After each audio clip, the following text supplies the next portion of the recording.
Hi, my name is Nisha Campbell. I'm the owner of Be the Light Dance Company. We have been a company since 2012. It was something that I hadn't planned on doing. It was always a secret dream to have a dance studio, but I never thought it would be possible because of financial reasons. But the Lord saw differently and blessed me with the studio that I grew up in. So now this has become my business. So I've been teaching dance since I was 15. It was a way for me to actually pay for my dance classes.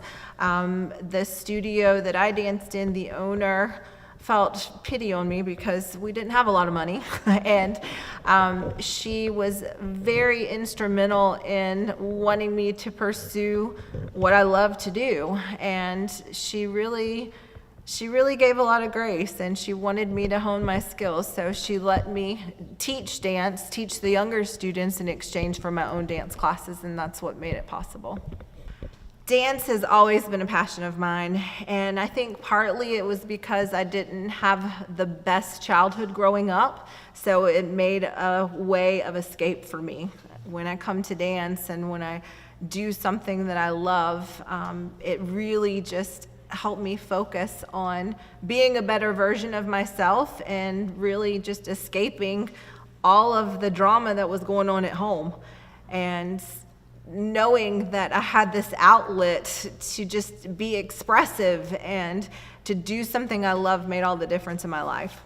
I'm Jasmine Booker. Sometimes I go by Jasmine A. I came to Be the Light in September, I believe late September.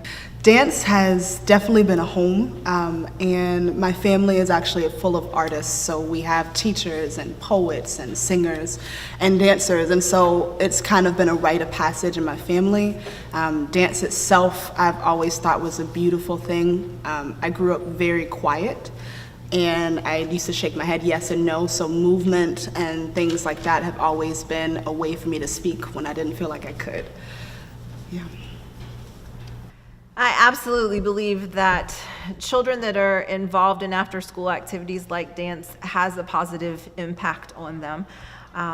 For one, it gives them a place to go and it gives them an outlet just like it gave me.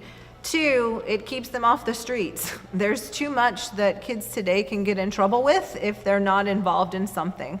And three, again, it is not, kids don't always have the best home life. We live in an age where most families are broken homes and kids are being raised by single parents or even grandparents.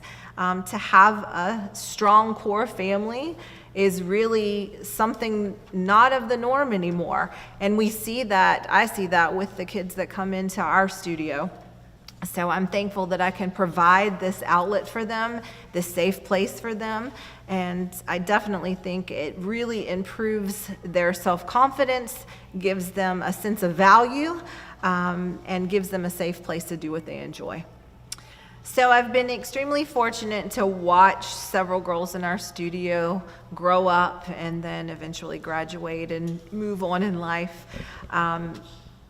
I've seen the ones that were with me from the very beginning when I opened the studio that maybe were a little bit shy or timid or didn't really connect with the music or just get in the zone, as I call it. Watch them grow and blossom and be able to really express themselves as a dancer. But now I also see them coming out of their shell and making friendships and creating new relationships and being mentors to other girls and standing up for themselves if they don't agree with something. They have developed a voice, and all that stems from becoming part of a dance environment. I speak as a testament of how dance changes self-confidence. And I think that it is a process that is ongoing and ever going. I think that once you start to feel comfortable in a dance style as a young girl or even as an older woman, that there are always opportunities to learn something new and to rebuild and to get more confidence that you might have not realized you had. That's something that has definitely happened for me, and I see it from the young dancers that I've worked with in after school, maybe not necessarily studio dance training, all the way to the college age and graduate student dancers that I've actually trained with or taught, where they're experiencing the same thing. And so I know that it is, one, it's effective, but two, it is ever growing, ever constant.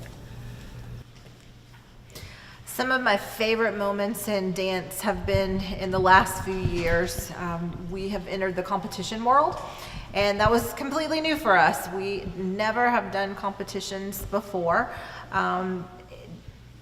Competitions are much different from just recreational dance. You are going up against girls of your own age or boys in your own age group and different types of styles of dance as well. It was important to me to allow the girls to be exposed to the competition world for two reasons. One, because they absolutely begged for it. And two, I wanted them to see that the things that they learn here in our studio were different. We are different from a lot of other studios. We are modest, we are loving, we try not to focus on comparing ourselves to others, but just building confidence from within so that it shines out there on the stage. And since starting competitions, we have done really well, and the girls have been rewarded in first, second, third place, even costume awards, because we've been able to tell a story with the costumes that we use. But the most important award to me comes when we're recognized as a group for how we treat others. And that's what this award is for that we got this year. It's called the Class Act Award. And we were recognized by the management of the Revolution Talent Company for just being that loving, kind, considerate studio that was at the competition that weekend. So it's awards like these that mean the most to me, because we are more than just a dance studio. We're trying to instill values and integrity into these girls, and when their light shines beyond the stage and into our community, that means the most.